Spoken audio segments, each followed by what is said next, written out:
Hi, folks. Welcome to Crisco's Corner. Trump wins the Michigan GOP primary, bringing him one step closer to securing Republican nomination. Trump has claimed victory in every primary and caucus in the 2024 primary cycle. Now, you see there on the bottom with almost 99% of the vote in, Trump is up by over 40 points and ended up being just under 40 points. 40 points is a serious butt whipping, I'll tell you. And a key state like Michigan, which is going to be one of the states he's going to have to win in order to win in November. Let's read on. Former President Trump will win the Republican primary Tuesday night, winning yet another clear contest and additional delegates, bringing him one step closer to being formally secure the GOP nomination. Now, this is in Michigan, remember. When Trump won in 2016, he pulled the inside straight against Hillary Clinton, and Michigan was one of the states he needed badly. Associated Press projected Trump will win the primary shortly after the polls close, when you're almost up by 40 points, of course. Nikki Haley, they say, has put over $1 million in ad buys for Super Tuesday, which, if memory serves me right, is March 5th. With the Michigan win, Trump has claimed victory in every primary and caucus. Trump will likely secure the GOP nomination by next week after Super Tuesday primary contest dominated the Iowa caucuses, left New Hampshire with a commanding victory, swept caucuses in Nevada and the U.S. Virgin Islands, won South Carolina with a bigger win than he anticipated. And that was Nikki Haley's home state. And remember, on top of that, South Carolina is an open primary state as well as Michigan. So you could have some Democrats voting for Haley just to screw over Trump. And he still won by almost 40 points. It's 1215, the number of delegates you need to get the nomination. Both Republican and Democrat voters in Michigan hit the polls Tuesday to cast their ballots in state-run primaries. Remember, again, it's an open primary. Republicans on Tuesday had their choice from Trump, the clear frontrunner, former South Carolina Governor Nikki Haley, the only two GOP candidates left. Everybody else dropped out. It's only those two that are left now. There's 16 delegates at stake. Trump called on the Michigan GOP watch party Tuesday night shortly after the race was called in his favor. I just want to thank it, everybody. This was a great day. He pointed to the state's auto workers. It says Democrats destroy the auto work business, but vow to bring it all back to Michigan if elected. Well, that's a little lofty, but he did bring back a lot of the auto jobs when he was elected in 2016. We'll have to see how that works out. He might not bring all of them back, but he can bring a good majority of them back. I say well over half. I just want to thank everybody. The numbers are far greater than we anticipated. Be doing a lot of campaigning over the next couple of months. I can tell you November cannot come fast enough, Trump said. We have the worst president in history, and we can't let this continue. So that day, November 5th and January 20th, is when we take over, Trump said, referring to Election Day and Inauguration Day. We're going to make America great again, greater than ever before. Democrat voters had their chance to vote in the primary, casting ballots for President Biden or Democratic challengers. Representatives Dean Phillips and Marianne Williamson. Those voters also had an option to cast an uncommitted vote. And look at the bottom here when I go to change this. 100,000 people. 100,000. Over 13% are uncommitted. That's amazing to me. And that's the vast majority of them are people that believe that Israel is the aggressor in this so-called genocide. It's unbelievable. But Democrats, like some of the squad members, had said, do not vote for Joe Biden in the primary. So Biden's got his own problems in his own party. This Israeli-Hamas thing has split the party because the ultra-progressives believe that Israelis are the bad guys. Now let's look at the issues that President Biden is facing. Biden wins Michigan despite pushback from Arab American voters. My understanding, the largest contingency of Arabs in the United States, one of them is in Michigan. Biden remained undefeated in the primary with a Michigan win. Well, of course, he has nobody really going to go against him. They rigged it so RFK Jr. couldn't be on there, which I thought was really dirty. But then again, not surprising, because they did the same thing to Bernie Sanders, but he caved, though, because he's spineless, as most socialists are. President Biden secured another primary victory in Michigan despite late pushback from American voters over the president's support for Israel and the war in Gaza. Biden won easily, inching closer to securing the Democratic nomination. There were 117 pledged delegates up for grabs in the battleground state. The landslide victory comes despite a movement among state Arab American population who abandoned Biden and voted uncommitted in primary ballots in protest of support of Israel and Gaza. He's trying to play both sides of the street. I mean, that's like in World War II, trying to play both sides. It's either one or the other. It's amazing to me. It truly is. And this is an open primary state. Michigan is incredibly important.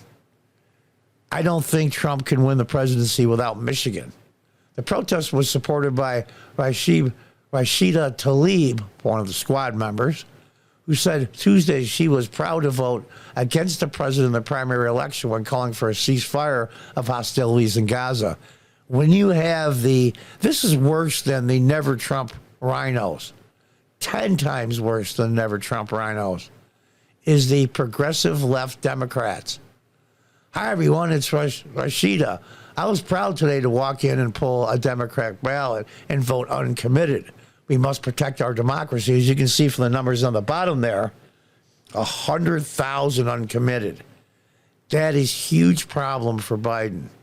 How does he appease the ultra-left progressive part of his party, which is basically taking over the party and taking over culture in many industries now with DEI and everything else, and equity pushing, airplane pilots, doctors, you name it. The cancer is slowly spreading, but he knows most of the American people will not go along with that. So he's trying to play both sides of the street, and he's doing it extremely poorly. When 74% of Democrats in Michigan support a ceasefire, yet President Biden is not hearing us, this is the way we can use our democracy to say, listen, yeah, they'll say 74% of the ceasefire, but what are the details of the ceasefire?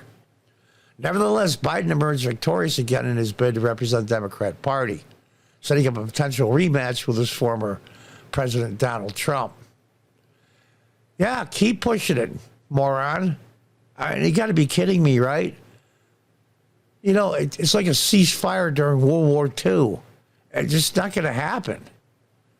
Michigan promised to be a king swing state in the potential rematch, having voted for Trump in 2016 by under 1% point before flipping to Biden in 2020 by less than 3. So it's I don't know if it's called a purple state, but it certainly can go both ways there, as you can see. The president, who's yet to lose a state in this year's primary, will now shift his focus to Super Tuesday when voters in 14 states in American Samoa will head to the polls to vote for their preferred presidential candidate.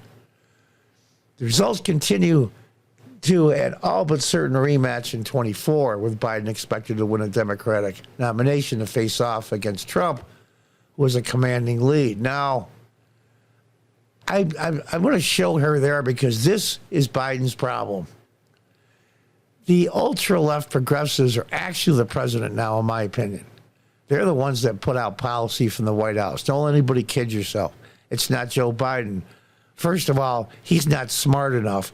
And second of all, he knows that the ultra-left progressives will kill his chances at winning in November, assuming he's the candidate. My guess is this.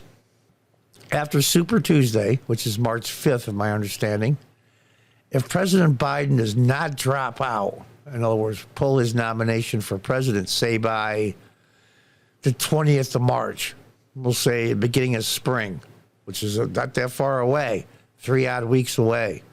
If he doesn't withdraw, then the Democrats are stuck with Biden.